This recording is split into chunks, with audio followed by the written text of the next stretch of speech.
আসসালামু আলাইকুম রহমতুল্লাহি ওয়া বারাকাতুহু। আজকে একটি গুরুত্বপূর্ণ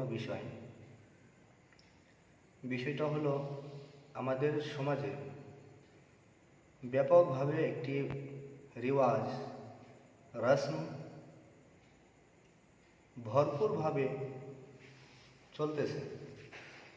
সেই রিওয়াজটা হলো আমাদের মধ্যে থেকে যদি কোনো আত্মীয় স্বজন ইন্তেকাল হয়, মাতা পিতা ভাই বোন সন্তান সন্ততি, তো আমাদের মধ্যে একটা রীতিনীতি ভুল ধারণা চালু হয়ে গিয়েছে। সেই ভুল ধারণাটা হলো 3 দিনের মিসকিন খিলানো, 10 দিনের মিসকিন খিলানো, 40 দিনের খরচ করা। তো এগুলো আমাদের সমাজে দিন পর দিন বৃদ্ধি হয়ে যাচ্ছে। তো এক্ষেত্রে আমাদের শরীয়তের বিধান কি, শরীয়তের বিধানে কি বলতেছে? তো এক্ষেত্রে আহসানুল ফতোয়া নামী কিতাবের মধ্যে 1 নম্বর খণ্ড 355 নম্বর পৃষ্ঠা, ওই রকম ফতোয়ায়ে রাহিমিয়ার মধ্যেও 1 নম্বর খণ্ড 396 পৃষ্ঠায়, ওই রকম আরেকটি কিতাব কিফায়াতুল মুফতি নামে একটি কিতাব 4 নম্বর খণ্ড 117 ও 118 নম্বর পৃষ্ঠায়, এগুলো কিতাবের মধ্যে একই কথা একই শর্ত বর্ণনা করেছে। কোনো বাড়ির আত্মীয় স্বজন যদি ইন্তেকাল হয়, তো ইন্তেকালের পর আমাদের খুশি হয় না দুঃখ হয়? যদি আমাদের দুঃখ হয় তাহলে সেখানে দাওয়াত করা যাবে না, সেখানে কোনো আয়োজন করা যাবে না, সেখানে কোনো প্রোগ্রাম চলবে না।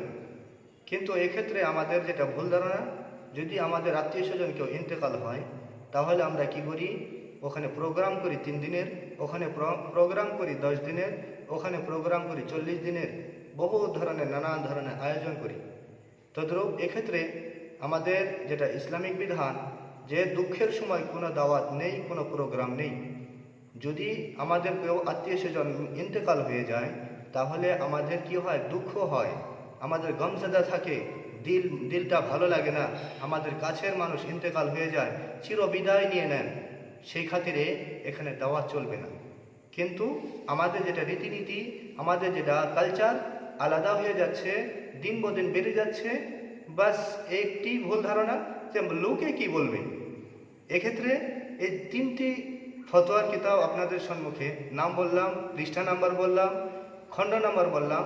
এই 3টি কিতাবের মধ্যে একই কথা যে যদি কেউ কোনো বাড়ির ফ্যামিলি থেকে কেউ ইন্তেকাল হয়, তারপরে এটা মনে করে যে লোকে কি বলবে, 3 দিনে মিসকিন খিলালাম না, লোকে কি বলবে, খরচ করলাম না, এটা ধারণা করেও যদি কেউ মিসকিন খিলায়, এটা ধারণা করেও যদি কেউ দাওয়াত করে, কোনো আয়োজন করে, এটাকে বিদআত বলা হয়েছে। শরীয়তে স্বীকার করে না, শরীয়তে মেনে নেয় না। আশা করি আমরা এই ভিডিও ধারায় আমাদের যেগুলো ভুল ধারণা সংশোধন করব ইনশাআল্লাহ। আসসালামু আলাইকুম রহমতুল্লাহি ওয়া বারাকাতুহু।